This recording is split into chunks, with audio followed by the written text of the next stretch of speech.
Halo, Tachahal. Assalamualaikum warahmatullahi wabarakatuh. Perkenalkan, nama saya Muhammad Sultan dengan NPM 2024210737P. Di sini saya ingin mempresentasikan tugas proyek akhir dengan mata kuliah PPOL, yang dimana itu kami eh, membuat sebuah aplikasi manajemen tugas yang bernama UpToDo. Di sini saya sendiri anggota dari kelompok 1. Baiklah, kita lanjut ke penjelasan aplikasinya. Nah, di sini ada file aplikasi .java yang dimana file ini adalah file yang utama yang dimana ketika program dijalankan maka file ini akan dipanggil terlebih dahulu. Nah, di dalam file ini ada codingan untuk mengecek atau validasi ke database, dan apabila nilainya nol atau tidak sama dengan nol, maka akan mengembalikan koneksi berhasil dan langsung membuka halaman register. Dan apabila gagal, akan menampilkan pesan koneksi ke database gagal. Nah, di sini kami menggunakan konfigurasi settingan dengan dua dependensi. Yang pertama itu JCalendar, yang kedua MySQL Connector. Nah, JCalendar sendiri itu akan saya jelaskan di file selanjutnya atau di file home.ui. Oke, selanjutnya kita langsung ke file database connection Java. Nah, database connection ini adalah sebuah kelas utilitas untuk mengelola koneksi dan operasi database. Nah, di sini kami memiliki database yang bernama todo app. Dapat dilihat kami memiliki dua tabel. Yang pertama itu ada tabel task dengan struktur, dengan file, task ID, user ID, title, description, kategori, priority, status, due date, create add, update add, and completion date, and username. Kemudian ada tabel user yang terdiri dari file user ID, username, password, user type, is subscribe, subscription expiry. Nah, file username ini dan user ID ini sudah saya relasikan ke tabel task. Nah, dapat dilihat kan user ID dan username-nya. Kemudian kita langsung lanjut ke dalam file ini. Nah, di sini kami menggunakan beberapa import untuk membantu pembuatan codingan. Yang pertama itu import SQL connection, import Java SQLite, driver manager, dan yang lainnya. Kemudian ini kelas utamanya, database connection. Yang pertama itu kita menginisialisasikan variabel dengan tipe data string yang bernama URL dan nilainya, kemudian user dan nilainya, dan juga password. Nah, password dan user ini tergantung laptop teman masing-masing. Nah, baiklah kita lanjut ke function get connection yang dimana untuk membuat koneksi ke data atau menghubungkan database ke aplikasi ini. Nah, dapat dilihat mengambil nilai URL, user, password yang sudah inisialisasikan sebelumnya. Kemudian ada function register user untuk mendaftarkan pengguna baru ke tabel user, yang dimana ini adalah codingannya. Pertama, kita membuat variabel query yang terdiri dari insert into user, username, password, user type, dan value-nya. Dan value-nya ini akan diisikan dari halaman register. Oke, ini codingan sisanya. Oke, selanjutnya kita lanjut ke function login user with type. yaitu digunakan sebagai login pengguna dan mendapatkan tipe akun mereka. Kami di sendiri ini membuat dua tipe akun. Yang pertama itu user biasa dan juga admin. Nah, ini adalah codingannya sama seperti yang sebelumnya, mengambil query, kemudian mencoba koneksikan terlebih dahulu, kemudian membuat statement input yang dimana akan dimasukkan ke database. Dan apabila gagal akan menampilkan pesan error during login. Kemudian ada function isSubscribe untuk mengecek apakah user berlangganan atau tidak. Ini adalah codingannya dan query SQL sama seperti sebelumnya, membuka connection terlebih dahulu, memasukkan statement, function statement atau validasi statement. Kemudian apabila gagal, kita akan menampilkan pesan gagal memeriksa langganan.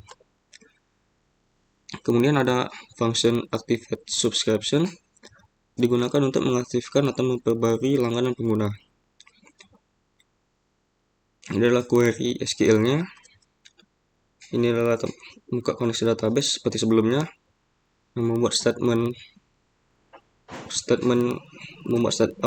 menyiapkan statement, kemudian mengkonfigurasikan parameter dengan nilai username, kemudian menjalankan query dan mendapatkan hasilnya, kemudian membuat variabel untuk tanggal kadaluarsa yang baru. Nah, ini codingan selanjutnya.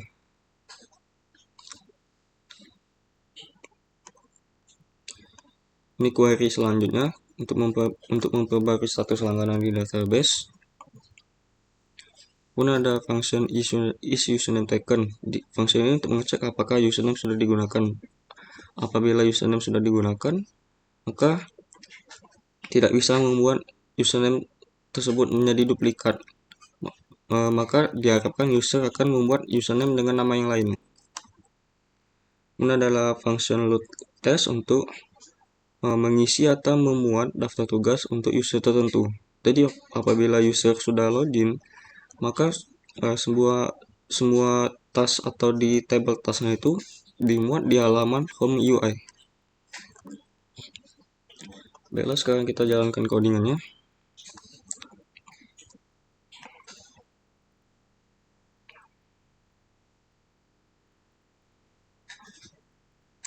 Nah, ini tampilan codingannya. Yang pertama itu kami memiliki dua input validasi. Yang pertama itu username dan password. Di sini kita akan mendaftarkan username terlebih dahulu. Kita masukkan password. Dan kita klik daftar. Oke, bagaimana codingannya? Nah, codingannya itu hanya satu di dalam button daftar. Nah, menginisialisasikan username terlebih dahulu, mengambil inputan dari text file yang sudah dibuat dan juga passwordnya juga. Kemudian validasi untuk mengecek apabila kolomnya kosong harus diisi, menampilkan pesan di option. Kemudian ini untuk mengecek. Nah, kemudian username taken ini adalah function yang sudah kita buat di sebelumnya di database connection ini. Jadi kita tinggal panggil saja fungsinya. Nah, ini fungsinya kita panggil lagi untuk ngecek logiknya. Dan apabila statusnya username sudah digunakan, akan menampilkan pesan username sudah digunakan. Nah, di sini adalah validasi untuk mengecek apakah pendaftaran itu berhasil. Nah, kita memanggil kembali function register user. Nah, function di sini kita panggil di sini.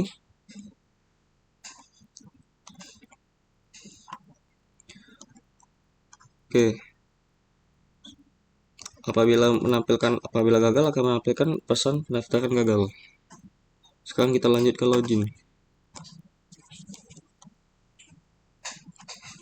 Kita masukkan kembali data yang sudah kita input. Kemudian kita login. Nah, bagaimana codingannya? Berikut adalah codingannya. Inisialisasikan variabel username dan password untuk menyimpan inputan yang kita masukkan tadi. Kemudian kita masukkan variabel yang sudah kita input tadi ke masing-masing validasi ini untuk ngecek. Nah, ini adalah validasi codingannya, codingannya.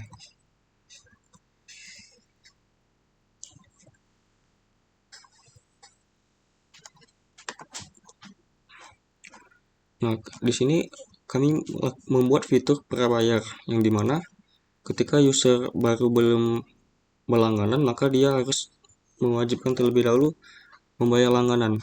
Di sini kita masukkan langganannya, misalnya 2 bulan.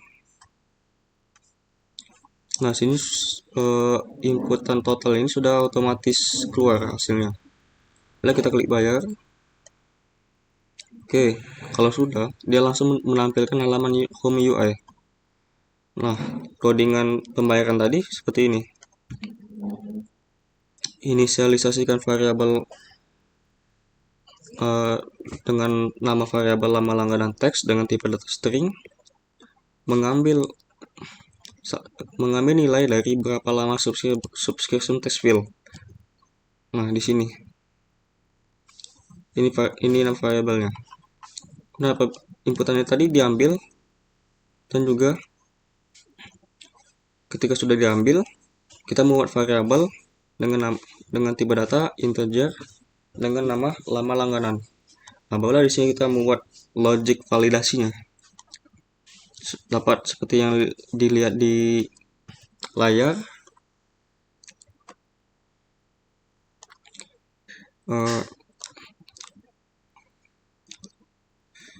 Kemudian tampilkan total harga di kolom total harga text field, itu secara otomatis tadi sudah keluar tadi.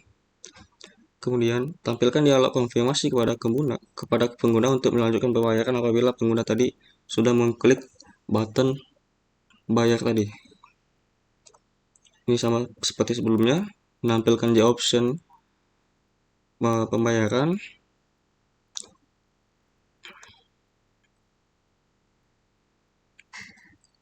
Nah, selanjutnya kita lanjut ke halaman home UI. Nah, seperti ini adalah tampilan aplikasinya. Yang pertama itu ada tab profil akun. Kami menggunakan palet JTab Pen untuk membuat seperti ini. Kemudian ada tab tambah, tab edit, tab hapus, filter. Baiklah, kita terlebih dahulu masuk ke dalam tab profil akun. Nah, di sini digunakan untuk mengedit password dari pengguna atau user. Baiklah, di sini kita mencoba mengganti passwordnya. Kemudian kita klik simpan. Nah, bagaimana codingannya?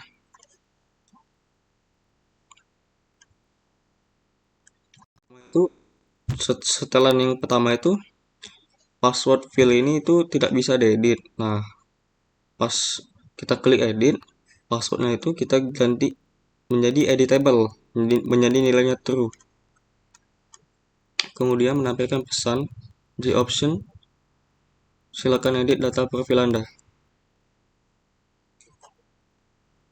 Kemudian di bagian button simpan, ini adalah codingannya. Membuat variabel baru dengan tipe data string dengan nama new password, mengambil nilai dari password profil akun di text field yang sudah kita inputkan tadi, validasi untuk mengecek periksa jika input kosong.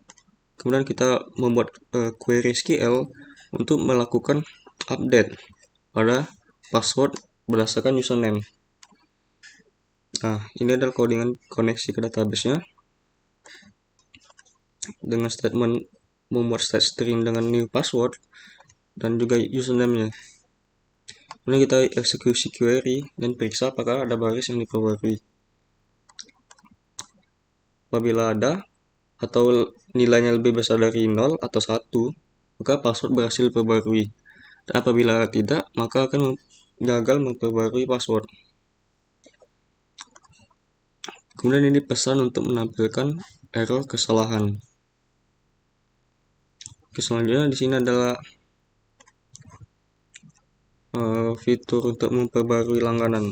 Kita klik. Oke, kita tambahkan langganan dengan 1 bulan. Nah, 58 hari tadi berubah menjadi 89 hari, yang dimana nilainya sudah bertambah. Nah, codingan itu simple, sama seperti di terkoneksi ke halaman subscription pack ini, yang dimana di sini hanya menuju ke halaman subscription pack. Kemudian kita selanjutnya, nah di sini codingan untuk menambahkan task atau tugas-tugas atau kegiatan yang ingin kita tambahkan. Kita masukkan title, misalnya tugas PBOL, dengan deskripsi membuat aplikasi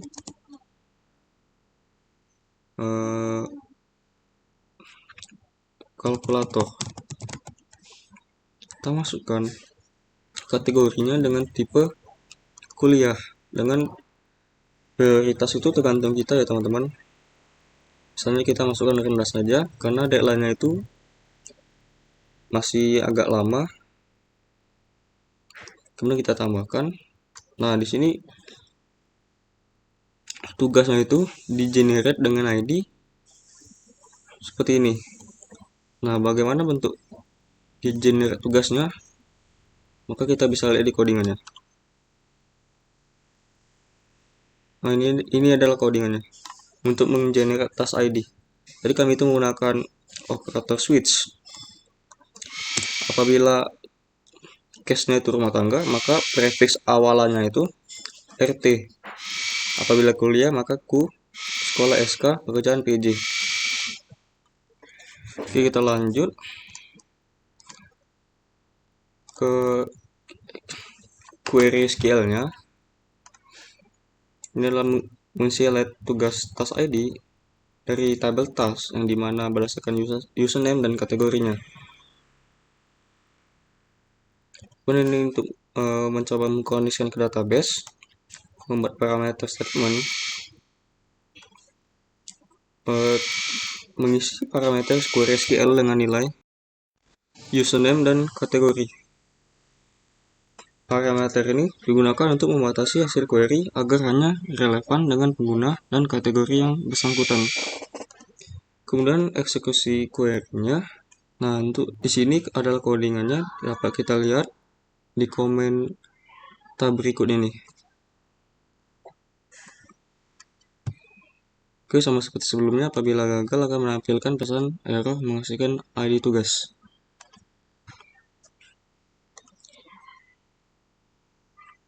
Baiklah, kita tambah lagi tugasnya. Tugas kimia. Misalnya di halaman 20. Untuk tenggat waktunya itu mungkin kita tentukan berdasarkan prioritas. Kalau misalnya tenggat waktunya itu dekat, maka kita tambahkan sedang. Oke, sudah kita masukkan. Nah, kemudian diganti lagi menjadi tugas matematika halaman 240. Nah, di sini prioritasnya itu kita buat tinggi karena deadline-nya itu sedikit mepet. Oke, selesai. Oke, mungkin kita masukkan data tugas random ya.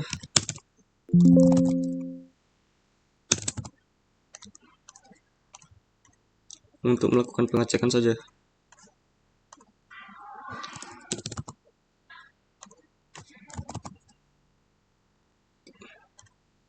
Oke, sudah. Kemudian untuk bentuk codingannya kita buka. Oke, ini adalah codingannya. Membuat variabel dengan nama title, description, kategori, prioritas, dan yang dimana value tadi diambil dari yang kita pilih di tampilan desain tadi. Di sini value-nya. Nah, kemudian untuk jCalendar itu kita menggunakan import java util date dengan nama variabel date util atau tenggat waktu yang sudah diinput. Oke, ini adalah validasinya dengan codingan sebagai berikut. Mengkonversi tanggal dari java util date ke java SQL. Kemudian menggenerate ID tugas yang diambil dari function generate task ID. Kemudian mengambil user ID dari database berdasarkan username pengguna. Kemudian ini ada query SQL-nya untuk memasukkan atau menambah ke dalam database dengan field berikut, dan ini value yang akan diisi nanti. Nah, ini statement untuk set string tadi yang sudah diinput tadi. Nah, setelah itu kita lanjut ke eksekusi query dan memeriksa apakah data berhasil ditambahkan. Kemudian lanjut ke bagian tab edit. Nah, di sini kita bisa mengedit task kita. Misalnya contoh, kita ambil yang ini. Kita ubah statusnya menjadi complete. Selesai. Nah, dia akan membuat field baru dengan nama tanggal selesai. Yang dimana tanggal selesainya itu sudah default di hari ini, di tanggal 10. Kemudian selanjutnya kita ubah lagi menjadi in process. Yang ini menjadi overdue atau terlambat. Nah, codingannya seperti ini. Sama seperti yang tambah tadi, membuat variabel dengan tipe data string dan juga tipe data java util date dengan menggunakan palette jCalendar. Nah, ini adalah palette jCalendar yang sudah kami install.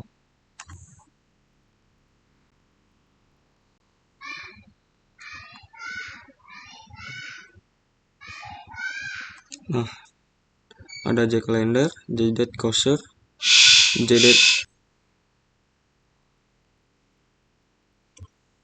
Kemudian ini ada validasi sama seperti sebelumnya untuk mengecek apakah data sudah diisi. Kemudian mengkonversikan tanggal ke java SQL date. Kemudian menentukan function validasi untuk menentukan status complete. Jika status complete, maka dia akan membuat variabel baru dengan date current time, waktu sekarang ini atau tanggal hari ini.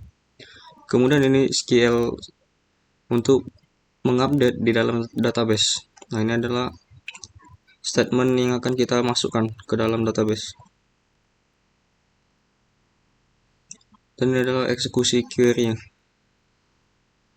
Kemudian kita lanjut ke dalam tab hapus. Nah, sini kita akan menghapus.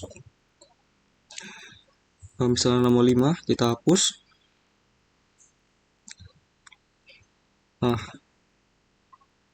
nomor 5 tadi sudah terhapus dan codingannya seperti ini. Inisialisasi variabel baru. Ini adalah query SQL untuk mendelete database yang telah dipilih tadi. Nah, ini adalah statement untuk mengkoneksikan database dan memasukkan atau mengambil task ID berdasarkan username. Eksekusi query-nya dengan validasi seperti ini dan menampilkan JOption message tugas berhasil dihapus apabila berhasil atau nilainya lebih dari 0, dan jika tidak maka akan menampilkan pesan gagal menghapus tugas. Kemudian kita lanjut ke dalam tab filter. Nah, di sini kami dengan 4 filter, yaitu filter kategori, filter prioritas, filter status, dan filter waktu. Nah, mari kita coba filter kategori terlebih dahulu. Kita masukkan kategori proses. Nah, dia akan menampilkan kategori rumah tangga. Nah, kemudian kita coba di filter prioritas. Nah, dia akan menampilkan prioritas dengan sedang. Kemudian filter status. Nah, dia akan menampilkan filter yang mana jika statusnya sudah komplit. Kemudian filter waktu yang tercepat, dia akan menampilkan waktu yang paling cepat terlebih dahulu. Nah, yang terlama, dia akan menampilkan waktu yang paling terlama. Nah, ini tombol reset ini adalah tombol untuk menampilkan ulang apa saja data yang sudah kita masukkan tadi. Nah, dia akan menampilkan kembali data secara default. Nah, codingannya ini ada filter kategori, inisialisasi variabel dengan value atau nilainya dari select filter kategori dari jcombo box. Nah, yang ini. Kemudian ini adalah query SQL untuk men-select dari database tadi. Nah, ini adalah ternary operator, teman-teman.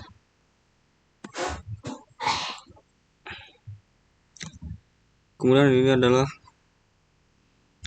untuk membuat tabel baru, model tabel tadi. Nah, ini adalah untuk menghapus semua baris di tabel sebelum menambahkan data baru. Ini sama seperti codingan sebelumnya. Koneksikan terlebih dahulu ke database, membuat statement, dan mengisi parameter username dan kategori. Eksekusi query, nomor untuk tabelnya. Kemudian ini adalah codingan untuk menambahkan data hasil query ke dalam tabel. Nah, dia akan nanti menampilkan data sesuai dengan filter kategori tadi. Ini juga sama, filter prioritas, yang dimana kita akan memfilter tugas berdasarkan prioritas yang kita pilih. Filter status sama juga, akan memfilter berdasarkan status yang kita pilih. Kemudian filter waktu, di sini kami membuat filter waktu terlama dan filter waktu tercepat. Nah, untuk bagian reset, untuk menampilkan kembali, kita itu memanggil function load task yang sudah kita buat sebelumnya. Nah, ini adalah function load task. Dapat dilihat, teman-teman, codingannya. Oke, sekarang yang terakhir adalah kita kembali ke tab profil akun, yang dimana ada tombol logout. Kita akan logout, teman-teman. Nah, setelah logout, dia akan menampilkan kembali halaman login. Oke, saya rasa sudah cukup penyampaian materi presentasi kami atau saya. Lebih dan kurang saya mohon maaf. Apabila ada kesalahan, saya Hari. Wassalamualaikum warahmatullahi wabarakatuh.